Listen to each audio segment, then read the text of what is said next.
Hello student, welcome back to my channel Smart Academy. तो मेरे प्यारे बच्चों, आज का वीडियो बहुत ही ज़्यादा खास होने वाला है क्योंकि 22 फरवरी को बोर्ड एग्जाम होने वाला है। यानी 22 फरवरी को जितने भी बच्चे पेपर देने जाने वाले हैं, हिंदी का पेपर, जितने भी बच्चे हिंदी का पेपर देने जाने हैं, उन बच्चों के लिए, चाहे वो बच्चे क्लास 10th में हो, यानी कि क्लास 10th में या 12th में, ठीक है, चाहे वो बच्चे क्लास 10th में हो या 12th में हो, सभी बच्चे इस वीडियो को जरूर देखें क्योंकि इस वीडियो में हम बताने वाले हैं कौन सी गलतियां बच्चे करते हैं जिनकी वजह से हिंदी के पहले पेपर में उनका प्रश्न जरूर छूटता है। उनका प्रश्न इन्हीं गलतियों की वजह से छूटता है।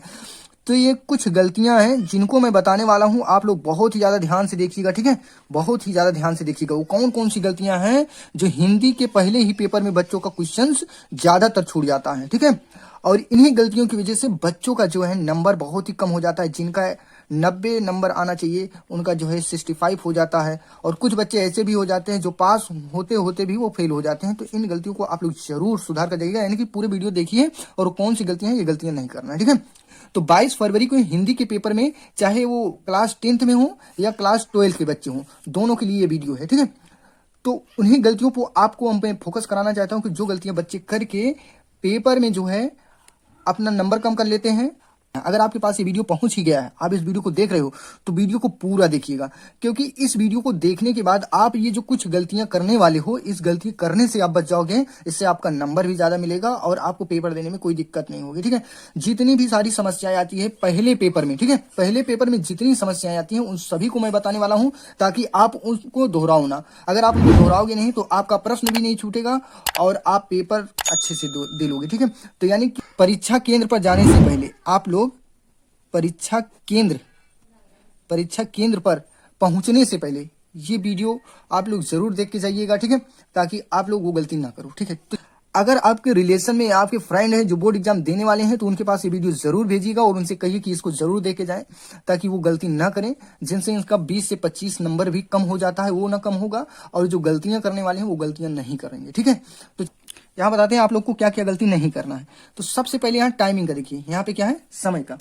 समय आपको देखिए, पहले तो परीक्षा केंद्र पे आप समय से पहुंचिए। समय से पहुंचने का मतलब ये है कि 7:30 यानी कि 7:30 पर आप जो है वहां पहुंच जाइए। यानी कि 7 से 7:30 बजे के बीच में आप वहां अपने परीक्षा केंद्र पर पहुंच जाइए क्योंकि वहां बहुत सारी चीजें देखना होता है कि आपका वहां कुछ चेकिंग होती है, उसमें भी बहुत सारा टाइम चला जाता है। बहुत सारा, फिर आपका जो है वहां पे अनुक्रमांक देखना होता है, रोल नंबर देखना होता है, आप किस कमरे में हो बैठे वो आपको देखना है कि आपका जो है रोल नंबर, आपका जो पेपर है वो किस कमरे में दिया जाएगा, कमरा नंबर देखना होता है, रोल नंबर देखना होता है। इसलिए आप जो है 7:30 बजे तक सेंटर यानी कि परीक्षा केंद्र पर पहुंच जाना, ठीक है।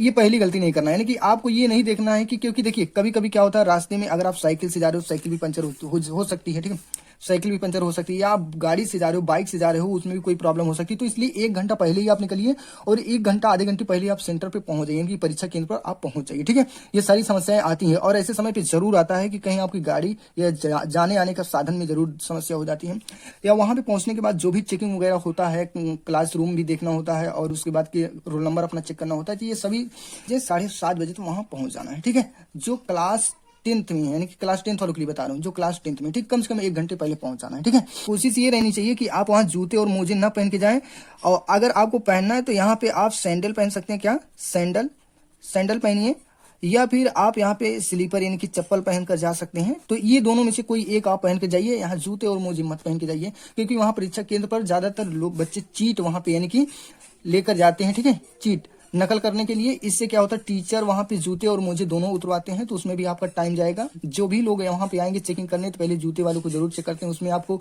जब लिखते समय पेपर को जब आप हल करोगे तब वहां पे डिस्टर्बेंस करते हैं, बीच बीच में चेक करने वाले आते हैं। तो इसलिए कोशिश कीजिएगा जूते और मोजे ना पहन के जाए, सिर्फ सैंडल या फिर चप्पल आप पहन के जा सकते हैं, ठीक है। और सैंडल में खुला सैंडल होना चाहिए।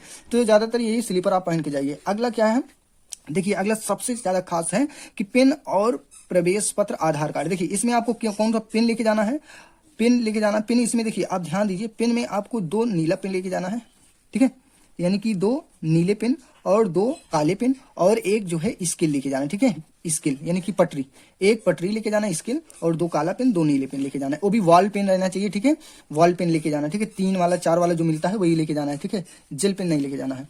ये हो गया। प्रवेश पत्र जरूर सेंटर पहुंचने से पहले घर पे ही इतना सारी चीजें चेक कर लीजिए कि हमारे पास पेन है कि नहीं 4, और प्रवेश पत्र लिया हूं कि नहीं, आधार कार्ड है साथ में कि नहीं, इतना आप चेक करके जरूर निकलिए, ठीक है। ये आपका हो गया यानी कि पेन, प्रवेश पत्र और आधार कार्ड। ठीक है, इसको जरूर बच्चे भूलते हैं, दोबारा घर पे जाना पड़ता है। कभी कभी बच्चे एक भी चीज इसमें से भूल गए तो उनको घर वापस जाना पड़ता है, और जब वापस आते हैं तो काफी समय निकल गया होता है। कई बार ऐसा भी होता है कि परीक्षा केंद्र में प्रवेश भी नहीं करने दिया जाता है, तो बाद में बहुत दिक्कत होती है। तो इन सारी चीज को बहुत ही ध्यान से आप समझिए जो भी मैं बता रहा हूँ, और इनको जरूर फॉलो कीजिए, क्योंकि फर्स्ट पेपर यानी कि पहले पेपर के दिन ये जरूर प्रॉब्लम आती है।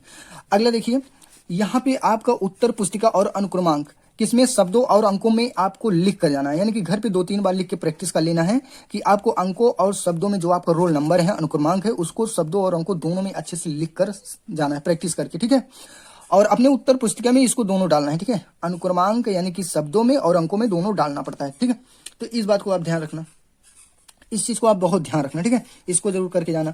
अगला है विषय। देखिए कभी कभी क्या होता है, बच्चों को अपने सब्जेक्ट के बारे में नहीं पता होता है कि मेरा विषय क्या है, हिंदी है क्या है। कभी कभी देखिए ज्यादातर बच्चे पढ़े लिखते तो है नहीं साल भर, वो क्या करते हैं, उनको पता ही नहीं होता कौन सा सब्जेक्ट का आज पेपर है। तो क्लास में पहुंचते हैं या सेंटर पे पहुंचते हैं तो सबसे पूछना स्टार्ट करते हैं आज किस चीज का पेपर है, ज्यादातर ऐसे होता है। तो आपको ध्यान रखना है कि विषय आपका कौन सा विषय किस दिन है, इसको जरूर याद रखना है। ठीक है, पता होना चाहिए। जैसे मैं आज सुबह जा रहा हूँ पेपर देने, तो मुझे पता होना चाहिए हिंदी का पेपर है। आज मैं सुबह जा रहा हूँ तो मुझे पता होना चाहिए कि मेरा विज्ञान का पेपर है, मेरा इंग्लिश का पेपर है, किस चीज का पेपर है ये आपको पता होना चाहिए। ठीक है, अगला यहाँ पे प्रश्न पत्र अंकित संकेत, यानी कि प्रश्न पत्र जो आपको पेपर मिलेगा, इस तरीके से ऐसे पेपर मिलता है, इस में होता है जैसे 801 DA ऐसे करके लिखा रहता है, तो इसी को डालना होता है। यही क्या होता है, प्रश्न पत्र अंकित संकेतांक। ठीक है, अगर आप ध्यान नहीं दोगे तो ये गलती कर दोगे। अगर गलती करोगे, जैसे आपका यहाँ पे एक मान लीजिए 801 यानी कि 801 मान लीजिए ZA है। ठीक है, क्या है, ZA है, और आप कुछ और डाल दिए, ठीक है, ZB डाल दिए या DA डाल दिए, तो आपका जो एग्जामिनर कॉपी चेक करेगा और आप किए रहोगे कौन सा, यहाँ पे किए रहोगे 801 Z का, और आप डाल दिए हो 800 DA का, तो आपका जो है प्रश्न पत्र वो चेक करेगा DA का, और लिखे रहोगे इसका, तो आपका पूरा पूरा गलत हो जाएगा, वहां आपको फेल होने का पूरा चांस हो जाएगा। तो इसलिए इसको बहुत ध्यान से समझना, यानी कि इसलिए इसको बहुत ही ध्यान से करना। अगर मान लीजिए कोई भी चीज नहीं आ रहा है तो वहां पे एक टीचर रहते हैं, ठीक है, उसी क्लास में 1-2 टीचर रहते हैं जिनका ड्यूटी लगा होता है, उनसे आप पूछ सकते हो। अगर कोई भी डाउट रहेगा तो आप भरिएगा मत, पहले उनसे पूछ लीजिएगा, वहां सब नहीं करना है, वहां पहले पूछ लीजिएगा ताकि एक भी चीज गलत ना हो। ठीक है, आपको जो भी नहीं समझ में आएगा वहां पे क्या भरना है क्या नहीं, ठीक है, रोल नंबर हुआ, कमरे नंबर हुए, सारी चीज वहां पूछ सकते हो, वहां पूछ लीजिए। वैसे कमरा नंबर जाते रोल नंबर देखते ही पता चल जाता है किस कमरे में है। ठीक है, अगला है परीक्षा का दिन, यानी कि आपको ये ध्यान रखना है परीक्षा का दिन कौन सा है। ज्यादातर बच्चों का ये नहीं पता रहता कि परीक्षा का दिन कौन सा है। ये जरूर ध्यान रखना इस बात को कि परीक्षा का दिन सोमवार, मंगलवार, बुधवार, बृहस्पतिवार कौन सा दिन है, ये जरूर आपको ध्यान देना है। ठीक है, यहाँ पे है परीक्षा की तिथि एवं पाली, परीक्षा की तिथि एवं पाली। अगर आप देखिए, अगर आप 10वीं का पेपर दे रहे हैं तो आपकी फर्स्ट पाली होगी, कौन सी, फर्स्ट पाली, यानी कि प्रथम पाली होगी, तो यहाँ आपको डालना है प्रथम। ठीक है, प्रथम पाली। अगर आप 12 यानी कि 12th का दे रहे हैं तो आपकी होगी सेकंड पाली, क्या होगी, सेकंड, यानी कि द्वितीय पाली, तो यहाँ आप डाल देंगे द्वितीय पाली। ठीक है, द्वितीय पाली। अब यहाँ पे देखिए परीक्षा तिथि, तिथि भी आपको पता होनी चाहिए, यानी कि डेट, किस तारीख पे आपका पेपर है। ठीक है, यहाँ पे आपको तिथि ये पता होनी चाहिए, मतलब किस तारीख को, जैसे 22 तारीख को, 22/2/2024 को आपका किसका पेपर है, हिंदी का। ठीक है, हिंदी का। इसी तरीके से आपको जितने भी दिनांक हैं परीक्षा के, उसको आपको जरूरी तैयार करके जाना है, यानी कि तिथि और पाली पता होना चाहिए। पाली तो पता ही रहता है, फर्स्ट पाली रहता है, क्लास अगर 10 में हो तो फर्स्ट रहेगा, अगर 12 में हो तो आपका सेकेंड पाली यानी कि द्वितीय पाली। ठीक है, और तिथि तो आपको पता ही होनी चाहिए कौन सा पेपर किस दिनांक को है। ठीक है, और परीक्षा केंद्र का नाम, यहाँ अगला क्या है, परीक्षा केंद्र का नाम। अब परीक्षा केंद्र का नाम में ज्यादातर बच्चे क्या करते हैं, अपने ही स्कूल का नाम डाल देते हैं, अपने स्कूल का नाम ही डाल देते हैं, तो यहाँ पे हो जाता है गलत। अपने स्कूल का नाम नहीं डालना है, बल्कि परीक्षा केंद्र का नाम डालना है। क्या डालना है यहाँ पे, परीक्षा केंद्र का नाम, जहां पे तुम्हारा सेंटर गया है वहां का डालना है। ठीक है, परीक्षा केंद्र का नाम यहाँ डालना है, तो परीक्षा केंद्र का यहाँ पे जो नाम होता है वो डाल देना है। तो ज्यादातर बच्चे ये गलती करते हैं, अपने स्कूल का नाम डाल देते हैं। ठीक है, अब यहाँ पे अगला है रफ कार्य के लिए। अब रफ कार्य के लिए सिर्फ जो है मैथ ऐसे सब्जेक्ट है, यानी कि साइंस। ठीक है, मैथ, यहाँ पे गणित के ही विषय में आपको ज्यादातर रफ करने की आवश्यकता पड़ती है, और ये सबसे अंतिम पेज पर दिया रहता है, यानी कि अंतिम आपके ही एक पेज रहता है आखिरी पेज पे, उसी पे आपको करना रहता है। ठीक है, वहां पे आपको रफ कार्य करने के लिए दिया रहता है, तो वहां आप रफ कार्य कर सकते हो। इसके बाद है व्हाइटनर, इरेजर, नाखून, ब्लेड। ठीक है, व्हाइटनर, इरेजर, नाखून, ब्लेड, ब्लेड से। ओ मार्क सीट जो आपकी मिलती है, क्या, ओ मार्क सीट, इतना ध्यान रखना, ओ मार्क सीट जो मिलता है जिसमें 1 नंबर वाला विकल्प वाला प्रश्न भरा जाता है, उसमें आपको ये नहीं करना, व्हाइटनर कभी नहीं लगाना, भूल से भी नहीं लगाना। इरेजर नहीं करना है, नाखून से उसको खुरचना नहीं है, बहुत सारे बच्चे से गलत हो जाता है, खुरच कर दूसरे स्थान पे भर देते हैं, ऐसा भी नहीं करना है। ब्लेड से काट कर, देखिए ऐसे गोला रहता है, उसी को ब्लेड से काट करके निकाल देते हैं, ऐसा भी नहीं करना है। ये सारी गलतियां, एक भी गलतियां आपको नहीं करनी है, ठीक है। जितना मैं बता रहा हूँ एक भी गलती नहीं करना मार्कशीट पे, ठीक है, नहीं तो आपकी मार्कशीट चेक नहीं होगी, वो रिजेक्ट बता देगा, चेक नहीं होगी, रिजेक्ट बता देगा, आपका 20 का 20 पूरा नंबर चला जाएगा, एक भी नंबर उसमें नहीं मिलने वाला है। तो आपको मेरे प्यारे बच्चों ध्यान देना है, व्हाइटनर और इरेजर, नाखून, ब्लड, इस सारी चीज का बिल्कुल नहीं वहां उपयोग करना है। और सबसे लास्ट में एक बात मैं बता दूं आपको, कोशिश यही करना, प्रयास ये रहे कि आप जो है वहां पे पूरी प्रश्न, आपको मान लीजिए जो नहीं आ रहा है, प्रश्न नहीं आ रहा है तो भी उसका उत्तर देकर ही आना है, उसका उत्तर दे के ही आना है, चाहे प्रश्न ही लिखना क्यों ना पड़े, ठीक है, चाहे प्रश्न ही लिख दो, प्रश्न को ही घुमा फिरा के आप लिख दो, ठीक है, प्रश्न को ही घुमा फिरा के लिख दो, या उसी में से किसी उत्तर का ही उत्तर उसमें डाल दो 20 से लेकर, लेकिन एक भी प्रश्न आपको नहीं छोड़ना है, ठीक है। और जितनी भी बातें मैं बताया हूँ, इस बात को आप लोग जरूर ध्यान से करके जाइएगा, आपका जो है एक भी प्रश्न नहीं छूटेगा, वहां पे आपको पूरा पूरा समय मिलेगा, अगर इतनी सारी चीज करके जाओगे, क्योंकि कोई बाधा नहीं पड़ेगी, तो पूरा पूरा टाइम आपको वहां पे मिलेगा, ठीक है।